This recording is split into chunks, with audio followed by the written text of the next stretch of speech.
Well, I'm moving pretty rapidly on this project. Have good weather, overcast. It's spring here in Northeast Tennessee, and everything's coming to life. This thing is coming back to life, but before then, we're doing a lot of work. So I yanked out the engine. That was tedious.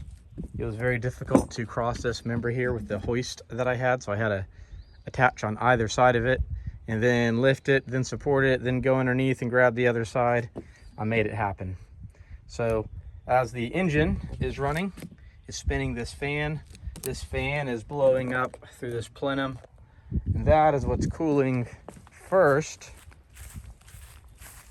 the hydraulic oil that's getting heated from running through the engine. That's completely caked. This is upside down, so that's what the fan was engaging with. I'm assuming oil dripped down and it would fling it up into there. On top of that was a radiator. That's pretty clean, all things considered. So I'm going to go through all that, make sure it's correct. I'm quite happy I pulled this thing out of here. This allows me to check the coupler, like the U-joint. That is a common fail point on these.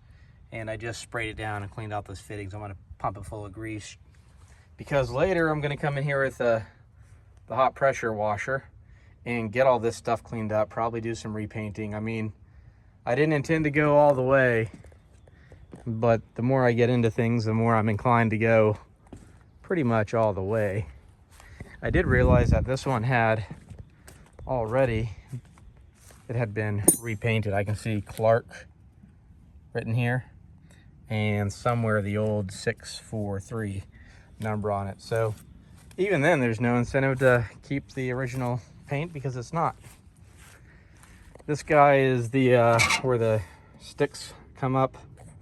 I'll go widescreen.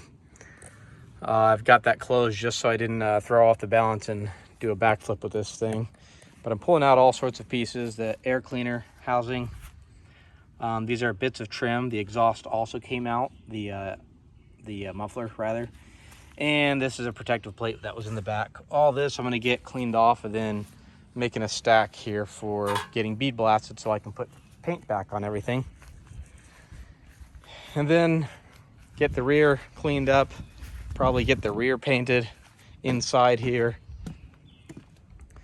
Go through everything. I was very meticulous about documenting everything, colors of wires. I even put a zip tie around a group of them, just clusters, to make sure I wasn't going to forget anything.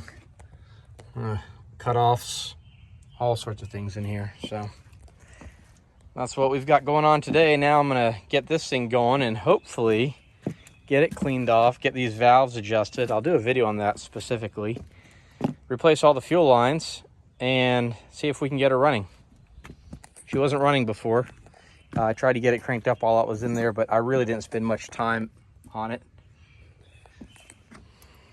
All right, see you guys next time.